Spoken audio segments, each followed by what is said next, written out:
Andrew Jackson. He was the seventh President of the United States. He served 2 terms in office, is the face you see on the $20 bill, and the guy nicknamed the Old Hickory. But what really is his story? Not many people know much about him. Did he play a major role in the expansion of America? Did he make any impacts during his lifetime? If so, are those impacts worth celebrating? Let's start from the beginning. Andrew Jackson's life takes place in the antebellum era, which is an era we should celebrate because of the many expansions and improvements that happened to America.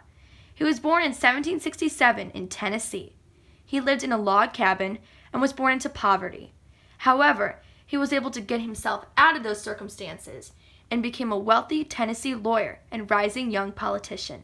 He created his own path to power. He was not born with it and changed the basic outline of an anarchy. He served in both the Revolutionary War and the War of 1812. He also survived being a prisoner of war. He was known as a war hero. That's pretty cool. He was on the people's side and started a political movement. During his presidency, he led an authentic democratic movement and expanded democracy. Many people liked him too. He was a populist, got 70% of the votes cast in the presidential election, yet he tied with John Quincy Adams on electoral votes. Andrew Jackson cared a lot about the Union. He had strong, decisive decisions that went towards supporting the Union and making sure it stood strong. However, there was much concern about Jackson in his time. Lots of people called him a jackass. Here's why. Jackson was a tempered man. When he lost the presidential election against John Quincy Adams, he led riots and mobs to damage the White House. He only benefited white men and had incredible racial prejudice. He himself was a slave owner, one of his slaves being a young girl that has been enslaved by him her whole life.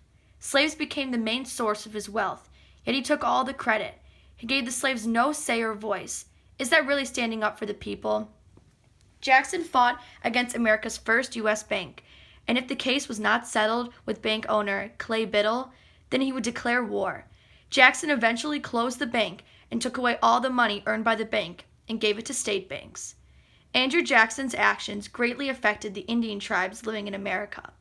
One of the most devastating decisions Jackson has done is pass the Indian Removal Act of 1830, an act that forcibly evicted all the Indian tribes living east of the Mississippi River. 5 tribes were affected: the Chickasaw, Choctaw, Muscogee Creek, Seminole, and original Cherokee nations. The Cherokee Nation decided to fight against the Indian Removal Act. The act made Indians round up at gunpoint and forced to leave their homes. They were forced to walk out of their homeland to a new place. Even the soldiers escorting them thought what was happening was terrible. Many Indians died on this sad journey due to pneumonia and hypothermia.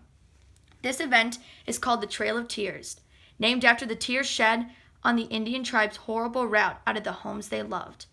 A quote from Andrew Jackson, provided by the Gilder Lehrman Institute of American History, states, "Circumstances that cannot be controlled and which are beyond the reach of human laws render it impossible that you can flourish in the midst of a civilized community.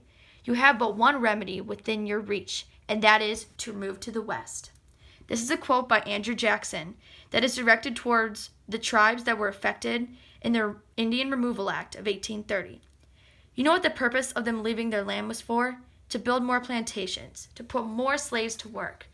The Trail of Tears is one of the saddest chapters in American history, surely something us as Americans should not be proud of. This event was a turning point for Andrew Jackson's career, for sure, because it showed the U.S. that he was going to do what he needed to do to get stuff done. He needed land. He was going to remove everyone living on it.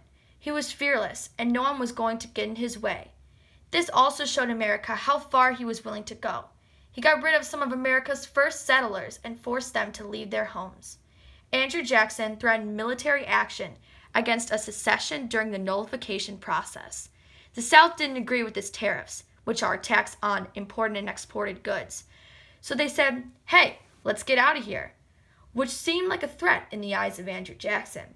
Andrew Jackson took an advantage of his power. He alarmed the political, social, and economic elite.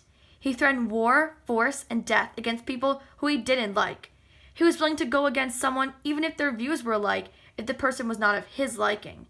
He didn't even like his vice president.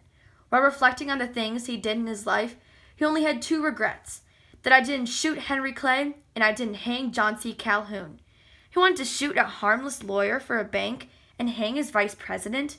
What kind of regret is that? I realize you aren't the one who chooses your vice president, but you could have at least more respect for the vice president. This is a man who rose to the top by knocking down others. He only cared about himself and his party. Andrew Jackson was an important part of the expansion of America in the antebellum era. He was able to improve the democracy and expand the land in the United States. However, some of those expansions interfered with people's lives. I don't think he thought about the lives he was affecting. He wanted to continue the expansion of America, however, in a forceful manner. It is important to study Andrew Jackson and his impact in his life and in this era because it reflects on what our country looks like and how it runs today. Andrew Jackson had innovative approaches to democracy, and our country would not be able to vote and elect electors like we did in this past election. Andrew Jackson, during his presidency, also expanded territory. However, these expansions came of an expense because of the effect it had on the people living in these places. Andrew Jackson also was a violent man, yet dueling was common back in the era. Andrew Jackson was a slave owner, and you can look at that as something a president should never do, but that was common in the antebellum era. Many Southerners sadly owned slaves, and even though it is something that is referred to as terrible in our society, does that mean we can judge him on it even though it was how it was back in the day? Many people owned slaves. He was doing the same. Can we judge someone on different standards of those in the past? This is a very controversial question. So do you think Andrew Jackson is worth celebrating, or should we denounce him? The choice is up to you. I hope you learned a little something in this video, and the next time you look at a $20 bill, think, does this man deserve this honor? Or should Harriet Tubman, an incredibly influential person in the making of the Underground Railroad, take his place?